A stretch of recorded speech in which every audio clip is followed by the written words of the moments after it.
This is our visit to Tanjung, March and August 2020.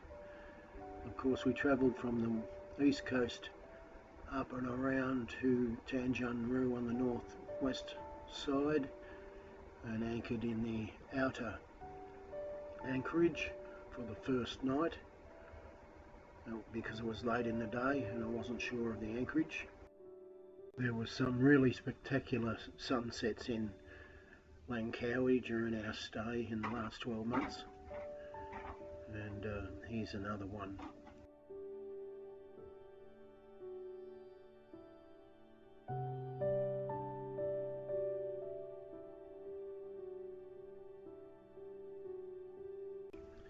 You can see the entrance to the inner harbour from this distance where we first anchored.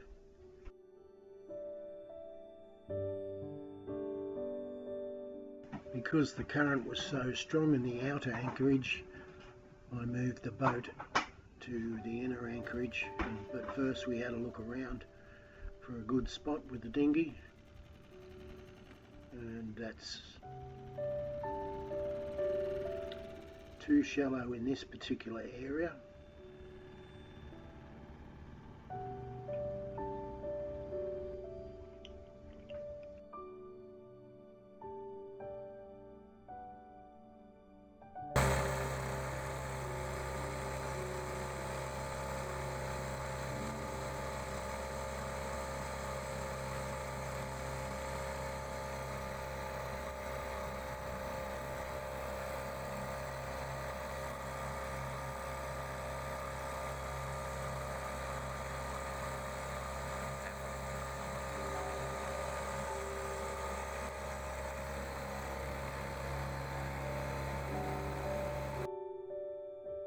A view to the south from where I anchored in Tanjung Inner Bay, and a view to the north. We took the dinghy for another run and had a look around the inner harbour or bay. On the northern side of the inner bay you've got some restaurants and other buildings. We didn't go over there for a meal or anything. As you travel in further, there's a lot more yachts, and the tide is, or the depth is much lower.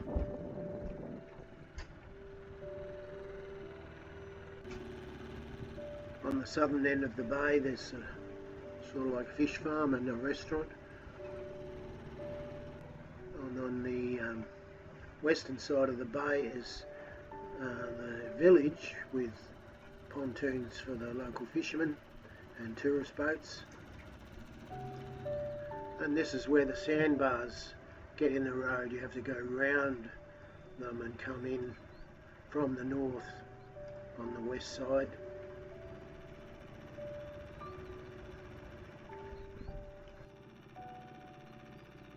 We went for a walk on the local jetty into the township. It's not really a township, it's a congregation of buildings that cater for the tourist boats and the river cruise boats, and you can get petrol in there. I'm not sure about diesel, but I've been told diesel, but trying to find somebody open was a problem. And then we walked up the road for some distance and realised there was nothing much but the back fence of the private hotel, and that's about it. I suppose much further up there was more. So we went back to the dinghy and got in and travelled back up towards the yacht. The next day we went for another spin in the dinghy, and we went up the outside of the bay and had a bit of a look at the private hotel beach, and I got the feeling that you weren't welcome on the beach, because when we approached it the staff actually got up and paid attention to us, so I'm not sure like most private beaches, they tell you to get off. And around that area were a lot of rock formations, and we had a bit of a look around those. There was some video that I've gone and lost about some man-made foundation walls protecting some of the coastline there. But these waters were about 5 metres deep, not deep enough for my boat, and ranged up to 30 metres deep. Just before the entrance to the inner harbour, we had a bit of a look on the northern side of the bay, and that's a panoramic shot of that particular area. And in behind this rock, it became really shallow, and at low tide it wouldn't be advisable to go in there at all. But it was interesting rock formations, and just overall interesting to go and have a look at it. That's the idea of exploring on a yacht, is to do things just to look at them.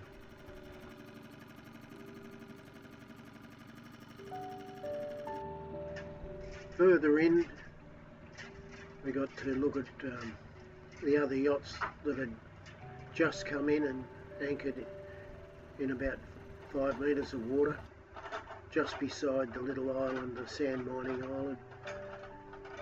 Another unbelievable sunset that evening.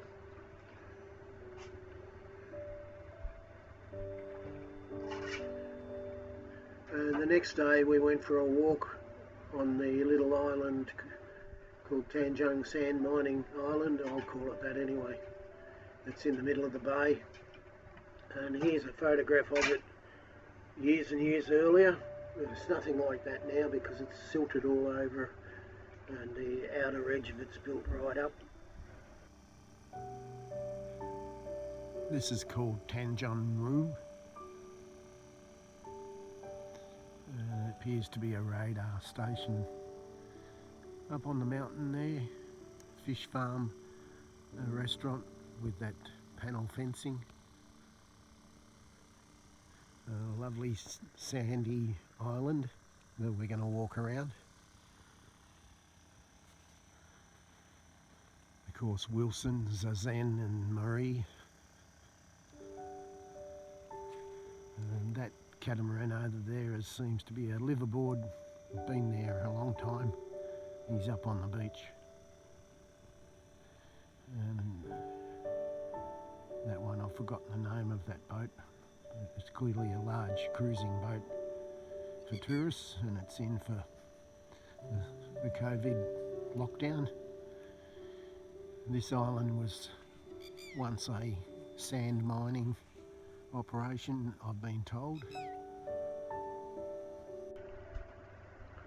Here's some of the weeds with a few flowers. And the centre of the island had I suppose a slush pit where they washed the sand and mined the sand. And obviously there were some buildings there, but they're not there anymore. As we walked north, there was a whole heap of fishing pots. The two mono hulls have been here a fair while. That you can see a dinghy. He's been liverboard here, and the cat came in yesterday. Wonder what that is over there. Some kind of island. The Bible tells us about building our foundations on the rock, the mud and sand, and you build it on water, and if you don't use the right foundations, it bends. The weather just knocks it about. What a waste of money. So, the tide's coming in. You can access that little outcrop of trees and sand when the tide's out. And there's a little river type thing going into the centre lake. And, oh, there's There's some evidence of the mining equipment still laying here. How often do they use it? I wonder if it still operates.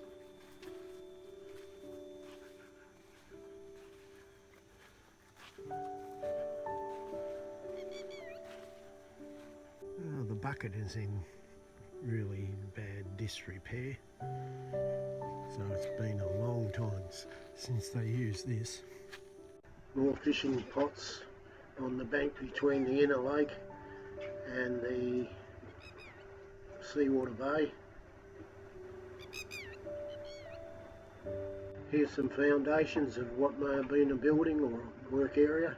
Here's a view from the back of my yacht showing Suzanne and Marie.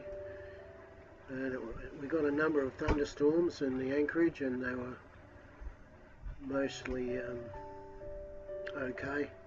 One nasty one that actually made my anchor drag, and then I later realised that it had got caught up in some kind of cable and that caused it to drag. We collected a lot of water. Here is some of the water that we collected. Then it was time to leave and move on, and we headed west around the northern coast of Langkawi and past a Navy ship on patrol between the Malaysian and Thailand border. And this video was produced by myself.